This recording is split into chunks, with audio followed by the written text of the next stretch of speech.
Hey everyone, welcome to the Dirt Trail Running Podcast. I am Coach Loretta, and today I'm here with Dr. Liesle Elsey. We talk about her all the time on the show. She probably doesn't even realize it when she's not here, but today she actually gets to talk for herself, which I'm super excited. And we're going to dive into a little bit more about perimenopause and menopause, a pretty hot topic right now, which is exciting because I think the very first time we talked about this a couple of years ago, it was barely being whispered out there. And I think more and more people are being more transparent and vocal about talking about women's health, which is super exciting. Some big things happened this year with women's health, removing the black box label on HRT. So we're just going to dive in and talk about it because it's so pertinent, I think, especially to a lot of the people that we coach, happen to fall in that perimenopause and menopause range. And, really thinking about training it is an aspect to that about recovery, about healing from injuries is really all kind of weaved together as much as we don't even really realize it's really impacting us. So thanks, Lisa, for coming. Yeah, thank you again for it's always a pleasure to be on. And thinking back, it's funny when we first met. I mean, it's been almost 5 years probably because we're approaching 2026. But when we think about like the reflection of like perimenopause, of when I first met you, maybe some of these niggles that we were having Mhm. may have been that first glimpse of it. And as I'm learning more, it was kind of like, oh shoot, like darn Yeah, it all. yeah, Um, isn't it interesting just to kind of reflect on that? Then I'm just like doing some definitely. of the, I think when I first met you, of course, I had the pelvic floor issue. I was having a lot of problems with leaking, which, yay, that's improved a lot. I still rely a lot on my Revive, but I can go run for runs without it, which is huge. But then I just started seeming to have come get niggles that I never had, right? Like I had been healthy running for years, and then all of a sudden it's been like niggle after niggle after niggle. And we'll talk about this as we get in a little bit farther, but this summer I started with HRT. So I'm really curious to see like how is that going to impact that? Am I going to be able to recover from these little things that crop up as I go along? yeah, and for most of the listeners, I'm sure you know, but just in case, HRT is hormone replacement therapy. So it's essentially for women, and it also applies to our male listeners, is that sometimes their hormones can be a little wackadoodle through the aging process. But what we find is that sometimes just balancing out can be really helpful just for, like Loretta was saying, with that recovery process, that they can, in fact, maybe do a hard training block and they can recover really fast and move right on to the next training cycle. So it's always fascinating just to see how how our bodies change as we get older, but we're getting more intelligent and we're asking more questions Right, and absolutely. understanding. Yeah. Yeah. So I think it's interesting. So if we go back to like the conversation of perimenopause, I know we were talking about this a little bit, but before you think back, when does perimenopause start? And thinking about even for myself, having children a little bit later in life, is that we're finding that perimenopause can start in our 30s. And so if you are having children in your 30s and you are having a child, you go through postpartum, our estrogen crashes, it bottoms out. But that can kind of mimic some of the things that we might see with our perimenopause, where it can be just the worst, the worst roller coaster ever. So seeing that, does that kind of give us our postpartum moms who are returning to running, does that give them another curveball with sleep deprivation and not eating enough? And again, not intentionally starving themselves, but they're maybe feeding two people if they're nursing, or pumping. And now they're sleep deprived, which is also going to impact hormones and digestion and recovery. And so, does that kind of add a whole nother layer to our perimenopause, postpartum cycle when we getting back into running? So, I mean, it's kind of strange when you reflect on it. It's sort of a double whammy, right? Because more and more people are having babies later into their 30s and near 40. And so now, that is true. They're kind of dealing with both things at once. And then also, you're starting to see more people more active as moms, running up through pregnancy, then running, right after pregnancy. And starting to deal with some of those things, and they're like, why is this happening to me? I'm young, and why am I having these issues? Why can't I run? Why am I, why are these things hurting, and why won't they go away? Yeah, I can remember after my daughter was born, right, it was a COVID year. So like the world was kind of shut down. And so a lot of people went to running, but so postpartum was like, great, like things are a little bit slower. I'm gonna do some exercise. I'm gonna like take the kids, we're gonna go run. And my mileage was super low postpartum, but my Achilles, which has always been a little, it's been something on and off since college that would kind of come and go. And most certainly some of it was training error. Don't tell my coaches. But it was training error. But then like it didn't make sense. Like my Achilles was bothering me. I was like, oh well, I'll just stop. I'll stop for a little bit. But it took forever to recover. And I'm like, what the world is going on? And I was in my mid 30s. Like that's I was like, okay, well, now looking back, I'm like, well, yes, that was definitely hormone related because since things have definitely started to, I'll say, become a little bit more regular, and now we're starting to approach a fourth decade, is that it's like, oh, here we go again. Yay. I'm And I not think ready. the thing is a lot of times when I talk to athletes, I kind of get an idea of what their age is, and are they in perimenopause, are they in menopause? And the fact is most people don't even think about it in their 30s. And that is a point. I actually recently spoke with one of my athletes that is in her younger 30s who has had some niggles that won't go away. They've been there for a really long time. And so we just had that discussion about, have you had your hormones checked? Hmm. Because there could be something at play there that we're missing through all of that.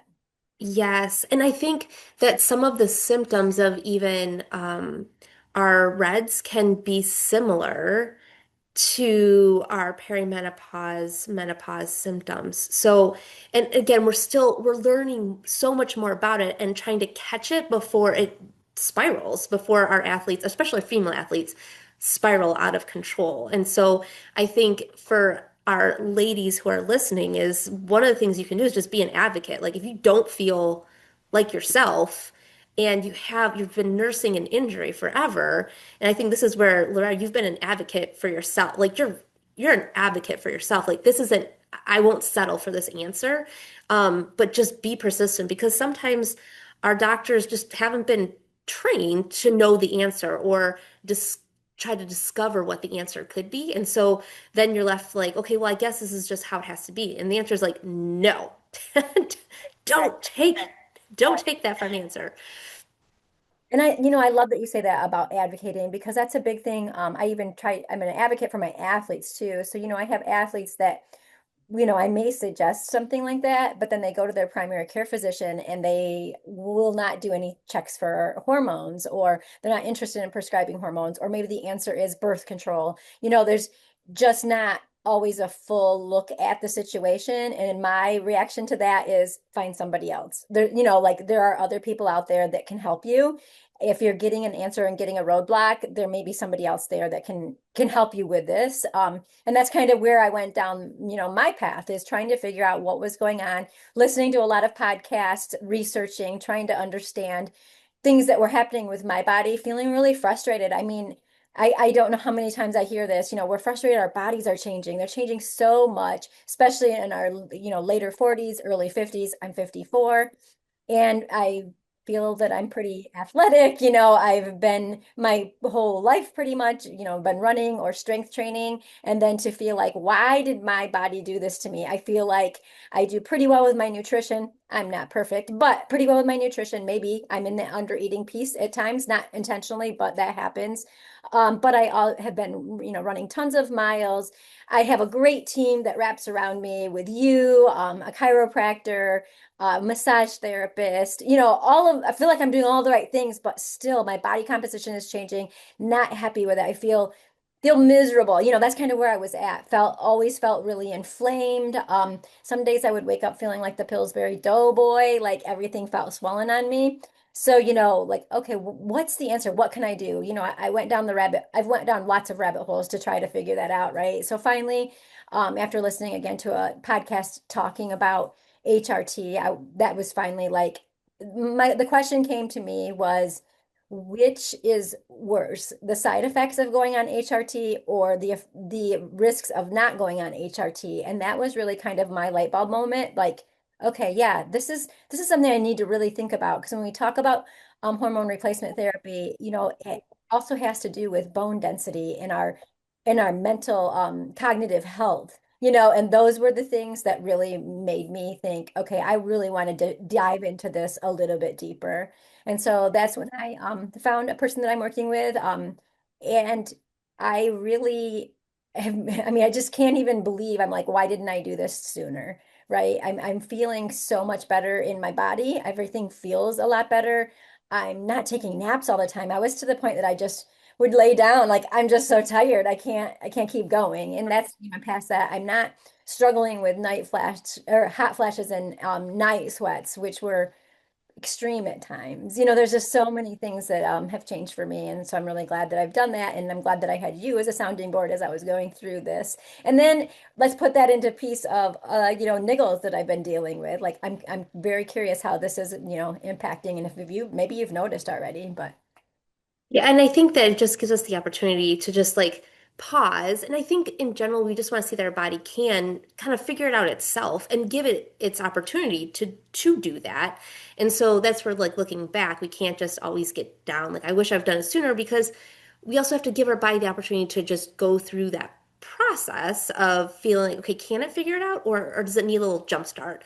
And so sometimes that's what it needs. And then finding that person that's going to support you.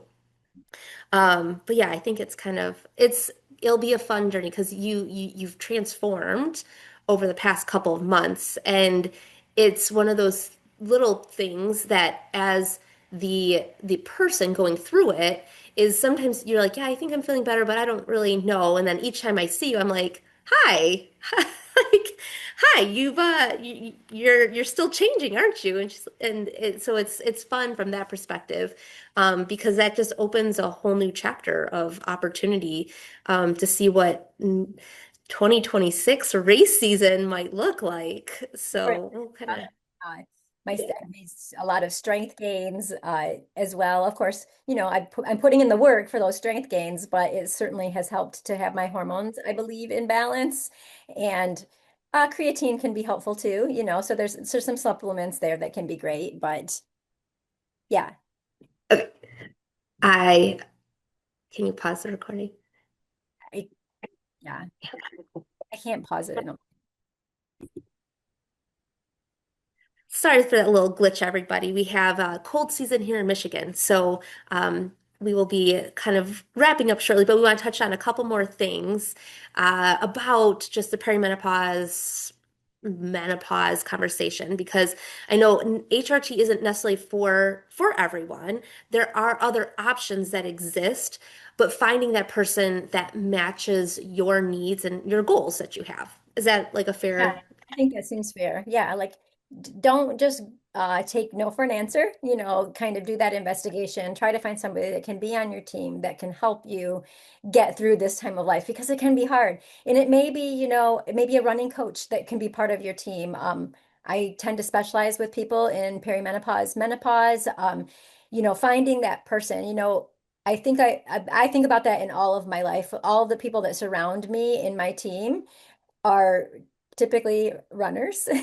That like so I have a physical therapist who's a runner. I have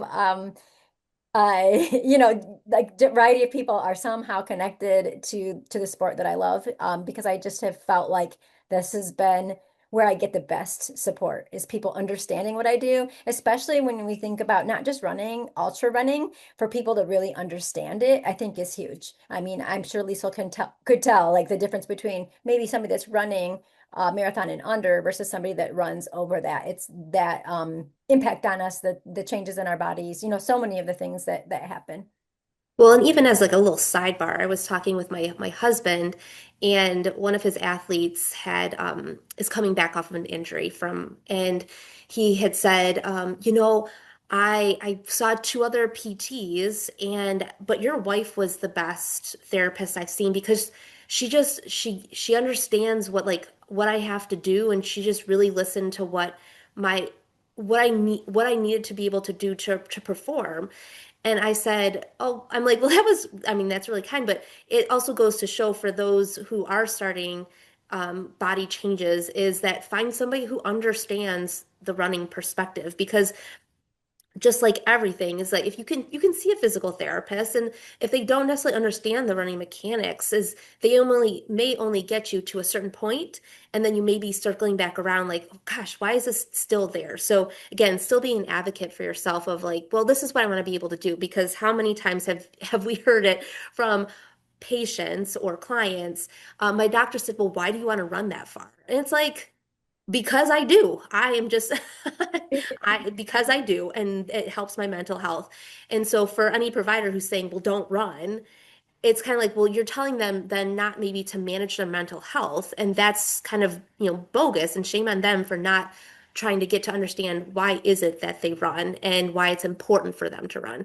So even that perimenopause, menopause piece, it was like, well, I still want to be able to run. I'm going through these changes well, it helps me manage my stress and my mental health.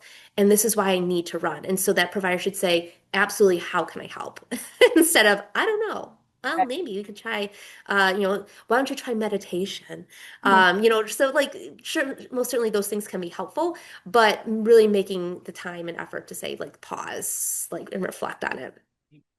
I I think think, go ahead. jinx. So I feel like too, like people come and they are sort of frustrated and feel like they're never going to be able to do what they used to do. Maybe it's an old PR in strength training, or maybe it's in running, whatever it is. It's like I'm never going to be doing it again. Like I hope that people walk away with it from this show and think there's some hope, right? We may not always get those old PRs, but we can still improve from where we are, and every day we can get a little bit better. And I think, you know, doing the things that you need to like the strength training component or jump training or running those pieces that you love, making sure that you keep working on those, like don't give up even though at times it feels a little hopeless. Like there is hope. There's always, I think that's one of the things I always lean on. I mean, right now it's the Christmas season, so I'd like Christmas is about hope and joy. And so making sure that, yeah, there is hope and finding there are providers out there. And I mean, the combination of Loretta and I, we've networked with so many people across the country and even the world to just be able to build that support team for our people and for our community to make sure that you are supported. Because at the end of the day, I think Loretta, you and I both can attest this. Like we want to people to keep running until they just decide that they don't want to, or they like. So if they want to be 85 and running, it's like, how can we get you across that finish line, right? It's 100. 100. There we are. That's the new goal, 100. So making sure that we are addressing all of those things, being advocates, and we're here to be your cheerleaders. I mean, I think we're here to get you there. So I think I encourage everyone, if there are questions after listening to this, is ask, search. And if we don't know the answer, we'll find the answer. Right, but we definitely hear you. And I think the one thing I'm going to say too is that people often go to the doctors and they get lab work, and then the doctors are like, everything's normal. And then you're inside going screaming inside. It doesn't feel normal. Something doesn't feel normal. And if you get in that situation, find another place. Like really look at the lab work again. Maybe there's some things that are missing. Somebody that will really listen and see what kinds of things you really need to look at to determine like what's going on inside of your body because it is changing, right? And so Mhm. if you can get somebody to do that. But I think let's dive into a little bit so we can talk about me for a second. And over the last month, I've been recovering from a little injury and for my plantar. a little tiny tear in my plantar. And so I've been trying to recover from that. And of course, feeling a little hopeless at times, like I'm never going to be able to run 100 again. But, I took a step back and decided, Liesle said, I said, when can I run? And she's like, how soon do you want to feel better? And I'm like, well, I want to feel better as soon as possible. And so I wanted to take a step back from running because I want to be strong and not keep going back with the back and forth game of I feel good, I don't feel good, I feel good, I don't feel good. So over the last month, I've taken a lot of time and really focused on mobility. And I think when we're talking about perimenopause and menopause, I think mobility becomes even more important in our lives. I mean, it's always been important, but it really becomes important in these years, I think. Do you want to talk a little bit about mobility, Lisa? Yeah, because sometimes what happens is if we lose some of the mobility through our joints, so it's like the joints are a bit stiffer, then that's going to load those areas a bit more, and so then we're set up for some of that overuse, like loading on that specific tissue. So whether it's say maybe like our foot's a bit stiff or our ankle, our hip, I mean those are common areas that we see, and so if we can take one layer off, it like that's a controllable. And this is like I was talking with another patient yesterday. I said we control the controllables. And as an individual, we can control our mobility. Like that's something that we can do. Our hormones are still a little bit of a roller coaster, and we can kind of control that, but not always. Like chemicals are confusing. But we can control our mobility and we can work on that daily to improve that. And then we'll see those big gains because now we're able to share the load each time my foot hits the ground. My foot can absorb it, my ankle, my knee, my hip. By the time it comes up to the pelvis and the spine, that force is just shared across the whole system instead of just stuck in one spot. And then maybe now we have some of that plantar fascial pain, or we have our posterior tib discomfort, our IT band, our chronic SI low back discomforts. And let's face it, our listeners will say, I don't really have any pains. It's just discomfort because we go through lots of discomforts and we'll just brush it off, brush it off, brush it off. So making sure that you do continue to work on that mobility becomes just it, like Loretta was saying, it's vital to help share that load. And it's a controllable that we can control today. Like you get off, you stop listening to this podcast, or maybe you're listening to the podcast right now. It's like, oh, I can work on my mobility. I can do that. Yeah. And working on mobility is not glamorous. I'm not gonna lie. It's not my favorite thing to do, but those little pieces that I've been working on over the last month, I'm seeing pretty big gains. And I also didn't realize some of the mobility that I had lost, right? Lisa, Yeah. her little I spy with my little eye found those things. And as simple as I didn't realize that when I was stepping off a step that my heel was coming up, it wasn't staying planted on my left side like it was on my right. And now consciously I'm thinking about that as I move because it's impacting my running every time because I'm guarding that foot so much. And so now that I've been working on some drills that Liesel has given me, I feel like I'm making pretty good big gains and making gains in my running form that I thought was a thing of the past is starting to come back because now I'm gaining my mobility. So I think, don't push mobility aside because I think that could be a key piece to helping keep you strong and injury free as you navigate through this time of life. Yeah. I mean, even just the functionality though of just climbing down the stairs, you had noticed like, I can climb down my stairs and that feels much different. I felt very unstable going up and down stairs, and I didn't really realize why. I just thought, okay. I mean, I don't have the nicest stairs in my home, but because they're kind of slippery and there's no rails. So I was a little like, oh, maybe it's just me. But now I'm like, wow, I can walk down the stairs. Yeah. So, I mean, all these pieces, I think, if we were to like summarize everything that we kind of chatted about, is if we say, control the controllables, work on mobility, Mhm. be an advocate for yourself. And if you don't feel right, then start that conversation with your primary care provider or your medical support team and be that person who's saying like I don't feel how I should. There are people out there who want to help you, genuinely want to help you. And then working on strength. I think that's like maybe the last little piece that you Yeah, got to be strong. sure. I mean, and that's the other thing, I've really got to, I've been doing strength training, but I have really got to embrace it more because I was having a lot more time because I've not been running. And that's been huge for me. And I did recently do a post and I told Liesle the other day, like pull-ups are back in my life. Like I used to do pull-ups a long time ago in my CrossFit days. And those were kind of, I thought were a thing of the past. And I've recently been able to do pull-ups again. So I'm like, oh my gosh, I'm getting this strength back. So, there's things that you can do to make yourself improve and get stronger.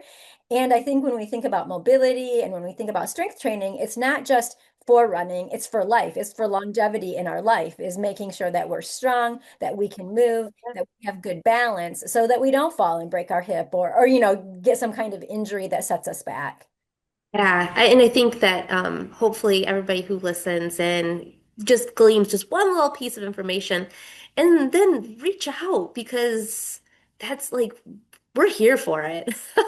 Absolutely. And I think another piece that we really think about when we're thinking about this time of life is looking at our recovery. Recovery looks a little different as we age, whether we're in perimenopause, menopause, or we're a male, we're still, our recovery changes as we age. And so if you're working with a coach, make sure that coach understands that part of the aging process and how things might need to be adapted. Your strength training may need to look a little bit different with recovery as when you deload. Your running training, the same thing. We need to think about those pieces to make sure they align with your season of life.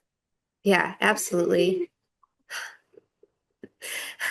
So, with that being said, I think that if there are questions, thank you for so much for having me on, as always.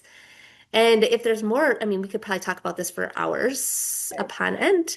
But it's always a pleasure to keep the conversation going.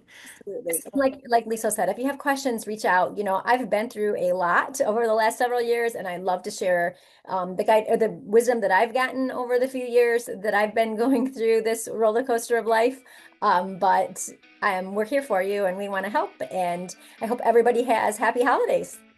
Happy holidays. Bye. Bye.